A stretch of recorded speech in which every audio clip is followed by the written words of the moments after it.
Tem causado frenesi e furor a última invenção americana sobre a morte do Senhor Jesus.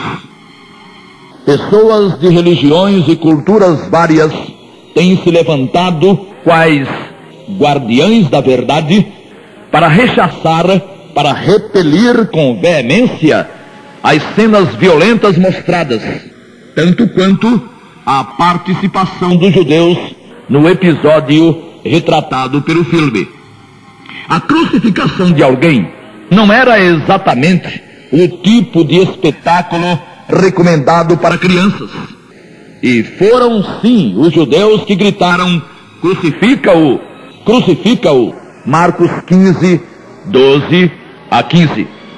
Protestos dessa natureza ainda hão de ocorrer, mas já aconteceram e vivem acontecendo sempre que uma peça teatral, um livro, um filme ou qualquer outra forma cultural retrata diferentemente o que se conhece pela história da história do Filho de Deus. A coisa em si é tão ampla que chega às raias da sandice, como é, por exemplo, insistir alguém, como fazem os seguidores da Torre de Vigia, não ter Jesus morrido em uma cruz, mas em uma estaca, como se isso mudasse alguma coisa. Toda essa preocupação com minúcias dessa ordem, carrega em si algo extremamente perigoso. Trata-se, na verdade, de algo sutil e diabólico, ou diabolicamente sutil. O inimigo não se fez inimigo por acaso. Ele continua sendo quem era, um ser tremendamente sábio. Sábio, Deus o criou. Todavia ele, o querubim, criado ser magnífico, entendeu usar sua sabedoria em proveito próprio, dando luz à soberba e à concupiscência mais vil, quando se fez inimigo de Deus. Dele diz o Senhor: eis que mais sábio és que Daniel, não há segredo algum que se possa esconder de ti. Ezequiel 28, 3. Adepto da filosofia do perdido por um, perdido por mil, muito parecida com aquela outra, tanto faz como tanto fez, o inimigo, Satanás, nunca mais parou de trabalhar contra a verdade, fazendo-se inclusive pai da mentira. João 8, 44. Ele mesmo é pai de toda sorte de mentiras. Onde houver uma mentira, aí estará sua marca. A raça humana entrou, por conta da degeneração, em uma derrocada terrível, e fizeram-se todos os seres humanos mentirosos. Isso não quer dizer que todos mintam descaradamente e nem declaradamente ao falarem sobre a palavra de Deus.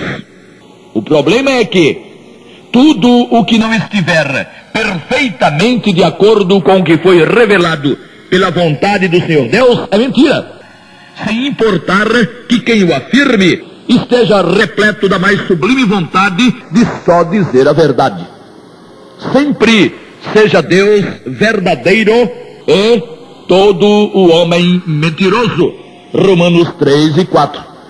O que está aqui afirmado é que sempre que houver divergência entre o que Deus revelou e o que qualquer homem, filósofo, teólogo, guru ou sábio ensina, Deus estará sempre com a verdade.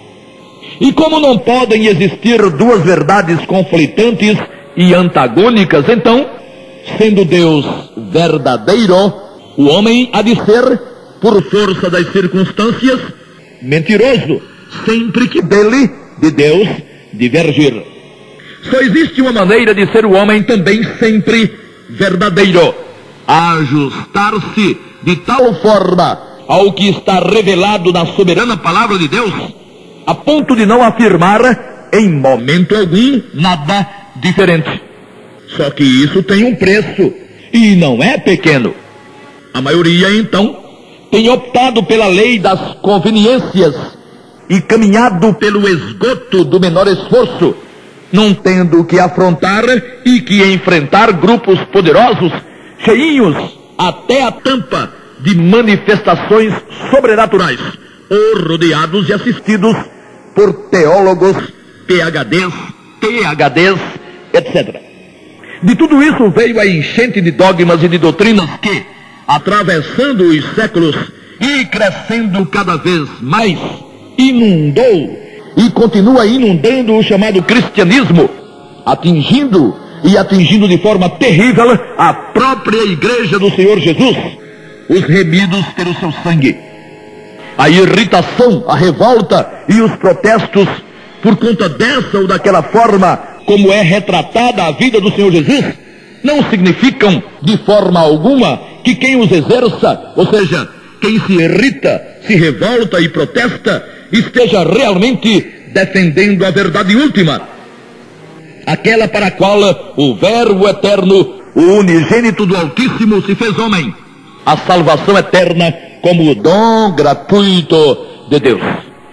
Ver em Jesus menos que o Salvador perfeito de pecadores sórdidos e imperfeitos, e dizer dele menos do que Deus mesmo diria, anunciando o Evangelho da Graça, é mentir com muito mais ênfase e de forma infinitamente mais prejudicial que produzir livros, peças teatrais ou filmes que não retratem com veracidade a vida do Senhor. Desses que se voltam contra qualquer tipo de acusação à vida perfeita do Senhor, não existe um que se volte igualmente contra os ensinos que o fazem superior e fora de série em tudo, exceto na salvação de pecadores. E aí está o dedo do inimigo. Elogiem Jesus o quanto puderem, exaltem suas virtudes como curador de enfermidades, como operador de maravilhas, como um caráter digno, como o maior dos homens, digam-no Filho de Deus, entronizado entre os querubins. Proclamem suas qualidades como filósofo, mestre, exemplo formidável de boa vontade e de amor ao próximo. Arranjem outras formas de proclamá-lo como único de sua espécie, mas acabem de uma vez por todas com essa história de que ele salva perfeitamente, de que ele sozinho, pelo poder do seu sangue, transporta das trevas para a luz e do reino do inimigo para o reino de Deus, o pior dos pecadores. Acabem com essa conversa, porque isso não tem cabimento, isso não cabe na cabeça de ninguém. Onde já se viu um pecador, inimigo de Deus, sujo da cabeça aos pés, candidato à perdição e com um pé nas trevas eternas, sair assim, de um momento para o outro, disso tudo, sem fazer nada, sem primeiro merecer, sem primeiro fazer por onde, sem guardar primeiro a santa, perfeita e eterna lei, sem praticar boas obras, sem perseverar até o fim e sem ser fiel até a morte. Prestem atenção, essa é uma doutrina diabólica. O certo, o correto, o divino é pregar, é ensinar, continua o inimigo sua arenga infernal.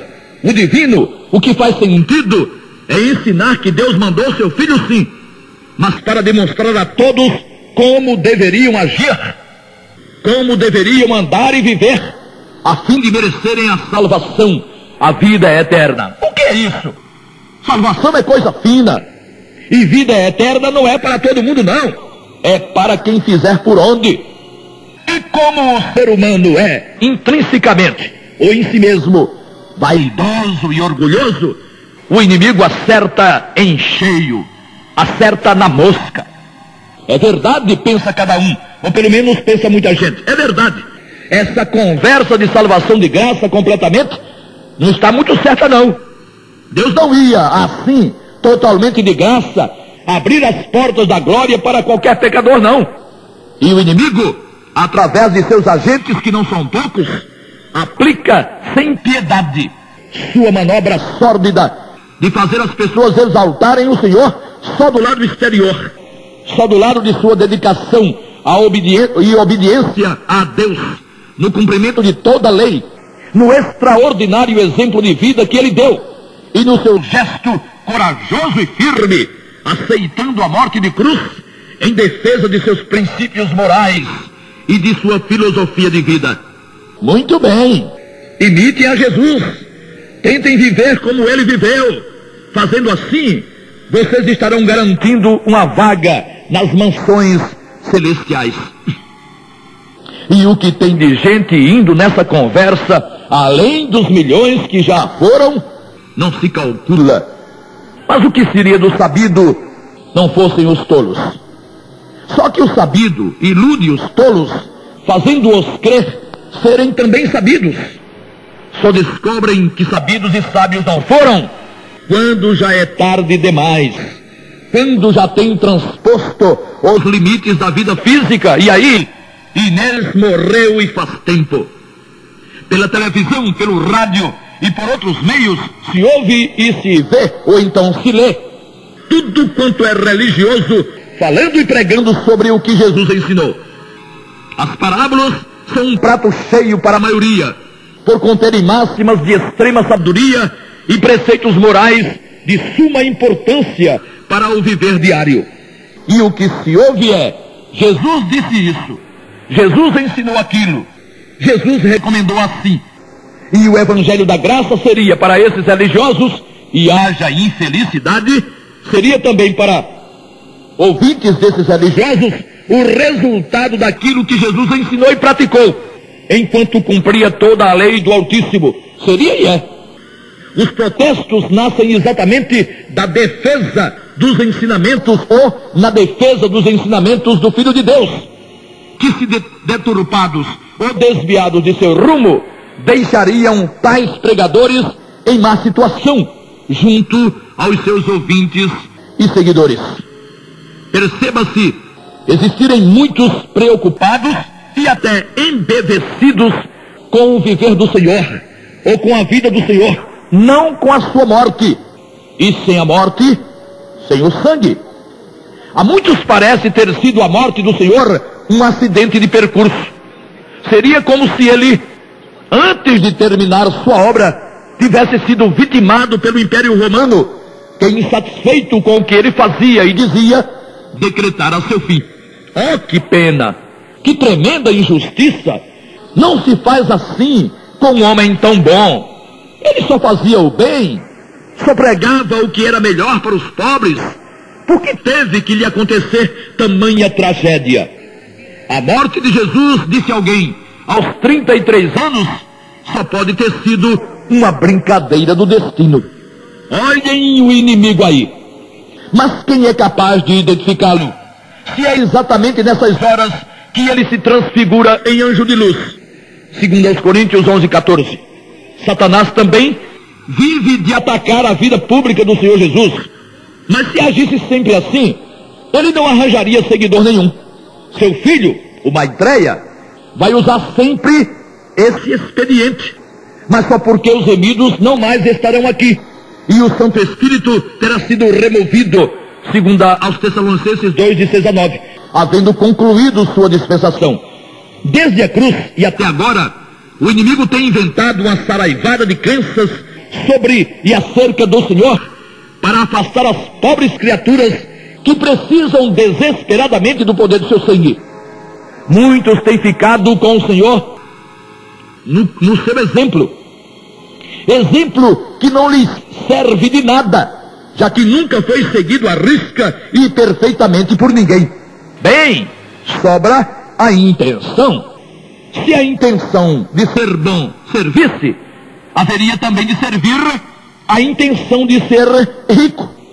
Mas todo mundo sabe que a intenção de ser rico nunca deu um centavo a ninguém.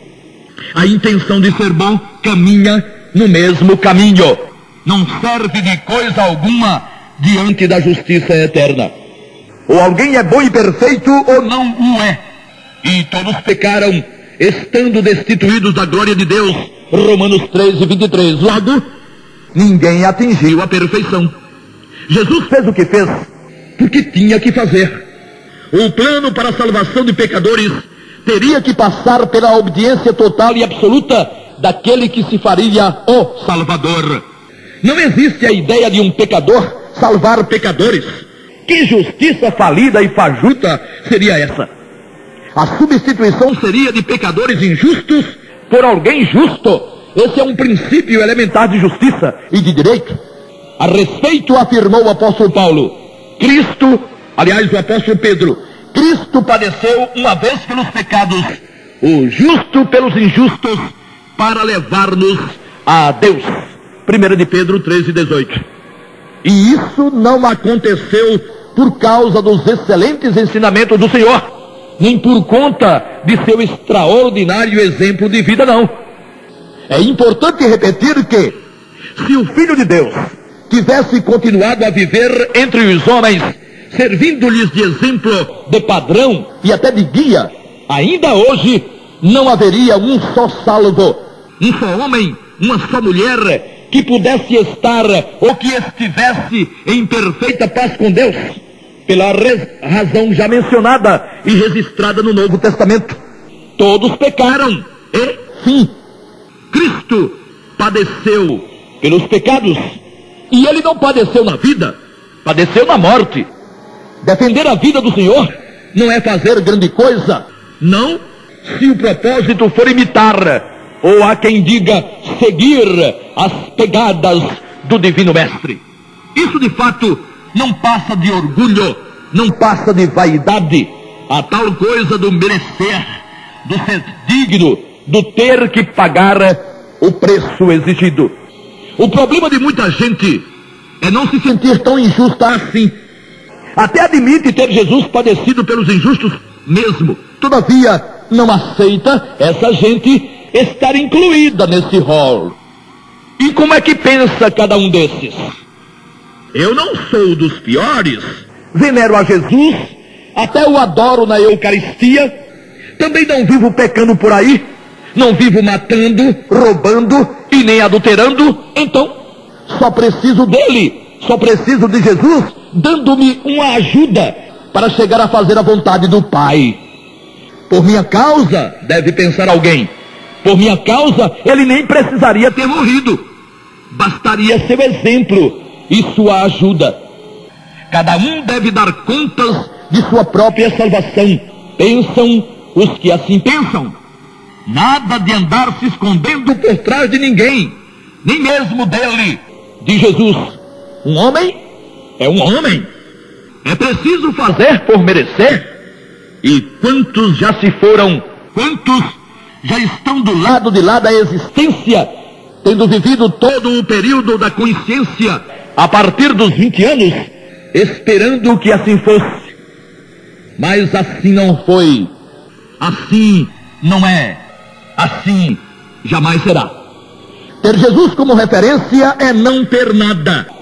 Ter Jesus como exemplo é nada ter. Levantar-se em protesto contra o que sobre ele digam não conta diante de Deus. Postar-se como defensor de seu moral e de sua justiça não significa nada. Não foi para isso que ele se fez ele.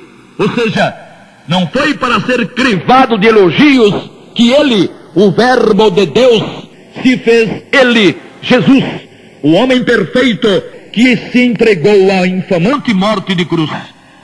Quem vive a vida vendo-o só desse modo, não viveu. Aliás, quem viveu a vida vendo-o só desse modo, não viveu, vegetou. E quem o vê apenas assim, não vive, vegeta. E como não tem justiça própria, terá sérios problemas no juízo final. Aliás, esse seria o grande problema do ser humano, de todo ser humano, o juízo final. Homem nenhum poderia ser ou seria absoluto neste mundo e nesta vida. Verdade é que muitos viveram e morreram como se assim fosse.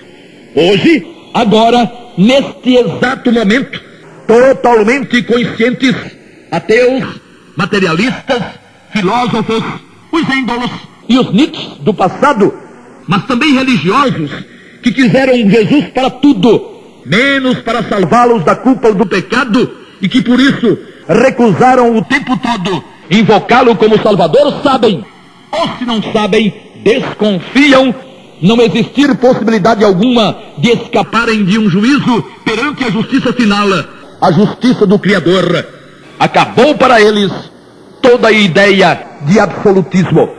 E como não existe misericórdia em juízo algum, não haverá misericórdia no juízo final para ninguém que lá esteja. Cada um terá o que cada um merecer. Mas merecer o quê? Se não há um justo, nunca houve. Se todos pecaram, se o melhor dos homens é como se for um espinhal, se a justiça do mais justo ser humano é diante de Deus meros trapos imundos, Isaías 64:6, Miqueias 7:4, Romanos 3:10-12, etc. Porque assim é. E porque assim será, foi que o Senhor Deus permitiu que seu Filho, o Verbo eterno, Deus juntamente com ele, pois por ele gerado, assumisse a forma de homem para quê? Na forma de homem, e dando-se em sacrifício, pudesse livrar dos horrores do juízo final aqueles que o invocassem como Salvador. Não pode contar com os serviços profissionais de determinado advogado, alguém que o conheça, que lhe saiba o nome e que mesmo o tenha na mais alta conta. Para ter alguém os serviços profissionais de determinado advogado, precisa procurá-lo, precisa admitir necessitar dos seus serviços e, mais que tudo, precisa delegar-lhe o poder de representação em juízo, assinando uma procuração. Nenhum magistrado admite e nem aceita a participação de um advogado sem que traga ele uma procuração do cliente, autorizando-o a agir em seu nome. Infelizmente, a maioria dos chamados cristãos entende que mencionou o nome de Jesus, já estaria tudo resolvido, como se a economia de Deus fosse uma bagunça enorme. Preste atenção, caríssimo ouvinte, se quiser. Não se faça de difícil, pois que não é o Senhor que anda ou vive precisando de seus serviços ou de seus préstimos. E não alimente a ideia de ter algum valor o fato de comemorar você o Natal e de não trabalhar na chamada Sexta-feira Santa. Não trate sua eternidade dessa forma, deixando o barco correr, confiando numa misericórdia de última hora do Altíssimo e tocando a vida como se ela jamais fosse acabar desse lado. Lembre-se, o inimigo não brinca em serviço, para ele tanto faz, ele já está perdido mesmo. Seja sábio, não se permita enganar e nem iludir com fantasias e com utopias que, é claro, não encontram qualquer respaldo, qualquer suporte na infalível e soberana palavra de Deus. Examine o Novo Testamento, os escritos de depois da cruz, esquadrinhe com cuidado, usando o seu poder de discernir as afirmações feitas sobre o Salvador, sobre o porquê de sua morte, sobre o valor do seu sangue. Arrependa-se de não ter considerado até agora o Senhor Jesus como todo o suficiente na questão da salvação eterna, do perdão absoluto e total da culpa dos pecados. Volte-se para o Senhor, não para a sua história, que apesar de bela e a despeito de autêntica, não serve de nada quanto à salvação eterna. Volte-se para o Senhor, reconhecendo-o na qualidade de seu Salvador, não de Salvador da humanidade, pois esse conhecimento não lhe trará qualquer vantagem. Sua questão com Deus é sua questão com Deus, e para resolvê-la não confie em ninguém, pois ninguém méritos teve ou tem para tanto. Nesse negócio, ou Jesus ou nada, e nada do Jesus histórico, nada do Jesus cura tudo, nada do Jesus empresário ou administrador de empresas, nada do Jesus da fortuna fácil e da prosperidade galopante. Nesse negócio, só o Jesus do sangue, só o sangue de Jesus. Permita que a permuta seja feita. Autorize que Deus, o Todo-Poderoso, transfira da justiça de seu amado Filho para você, enquanto suas mazelas, seus pecados, suas injustiças serão a Ele, ao Salvador, debitados. Essa transferência será feita no exato momento em que você, depositando total confiança no sangue, na vida do Senhor Jesus, invocá-lo como Salvador pessoal, único e todo suficiente. Essa é a autorização necessária. Se existe um negócio onde ninguém jamais sofreu qualquer tipo de prejuízo, é a invocação do nome de Jesus. Não sofreu e nem sofrerá. Você tem todo o direito de não levar a sério o que tem ouvido, mas não terá direito nenhum de escolher as consequências de seu desvario. De Cristo, de Jesus, o Cristo de Deus, está escrito: todo aquele que nele crer não será confundido, porque todo aquele que invocar o nome do Senhor será salvo. Romanos 10, 11 a 13. O Senhor não precisa de você e nem nós. Você de nós também não precisa, mas precisa do Senhor. Precisa do poder do seu sangue. Então, desse urgência. Aos remidos, graça e paz.